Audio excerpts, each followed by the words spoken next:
आशीष के पास सीधे चलते हैं और उसके बाद इस चर्चा को थोड़ा और आगे बढ़ाएंगे। आशीष बताइए, कहां नजर है आज आपकी?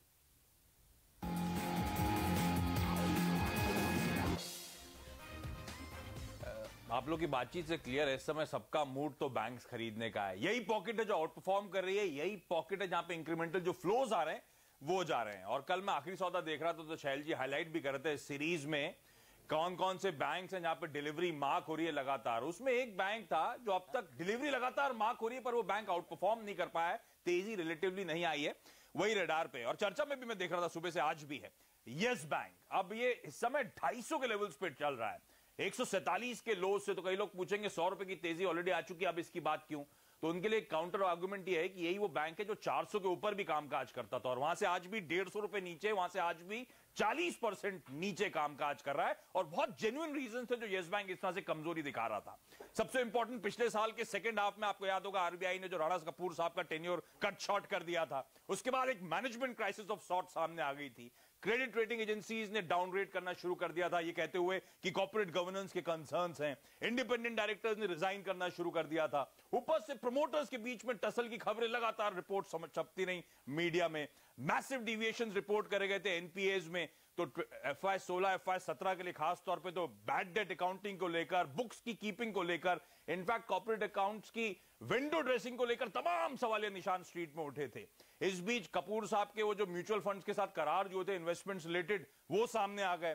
IL&FS का एक्सपोजर था और इन सब के साथ साथ जो रिजल्ट्स आने शुरू हुए वो भी वीक हो गए। तो कहते हैं ना वो जो सर मुंडवाते ही ओले पड़ जाते हैं, यस बैंक के साथ एग्जैक्टली वही हुआ था। अब यही तमाम कंसर्न जो रिसीड हो रहे हैं, इसीलिए ये स्टॉक अब एक स्वीट स्पॉट पर नजर आता है, वैल्यूएशन अट्रैक्टिव हो चुके हैं। सबसे इंपॉर्टेंट ध्यान रखें मैनेजमेंट, और मैनेजमेंट के इश्यूज अब एड्रेस होते हुए नजर आए। उसमें एमडी और सीईओ जो रवनीत गिल साहब आए, सबसे इंपॉर्टेंट कि एक आउटसाइडर ने कमान संभाली है, और डॉइचे बैंक के इंडिया ऑपरेशंस के सीईओ थे जो जाने जाते हैं अपने फोकस में प्रोसेसेस को लेकर और रेगुलेशंस को लेकर।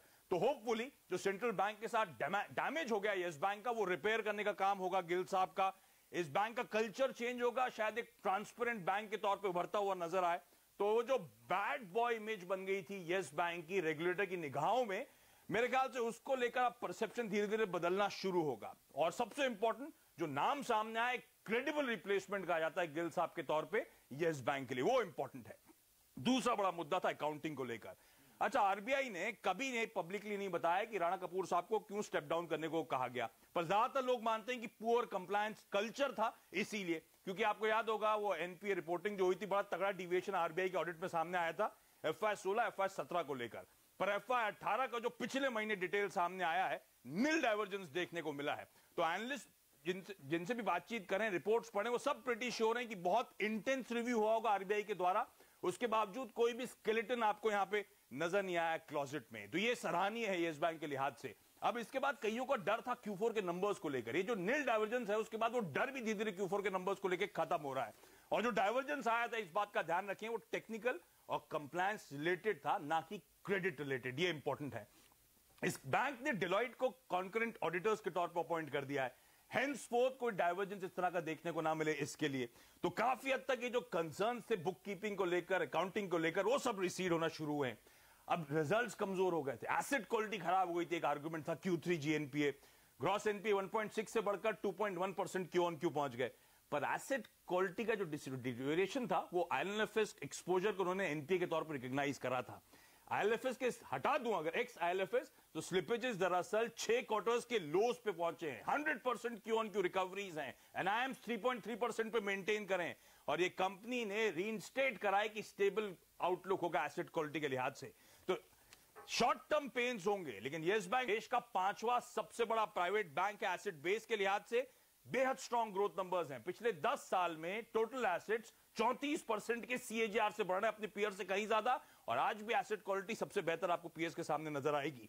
तो दिक्कत मेरे ख्याल से इस बैंक के साथ हो गई, वो जो परसेप्शन बिगड़ गया था वो ज्यादा बड़ा इशू था, ना कि ये बुक्स, ना कि अकाउंट्स, ना कि तमाम खबरें। गिल साहब के आने से पहले होपफुली वो एड्रेस होती हुई नजर आएंगी। FY 20 की एडजस्टेड बुक वैल्यू 150-160 रुपए मानी जाती है, और इस समय ये उस लिहाज से 1.5 टाइम्स पे इनएक्सपेंसिव वैल्यूएशंस पे खड़ा हुआ है, इसीलिए ये स्टॉक आज रडार पर। ये तो हो गया टेक्नो फंडा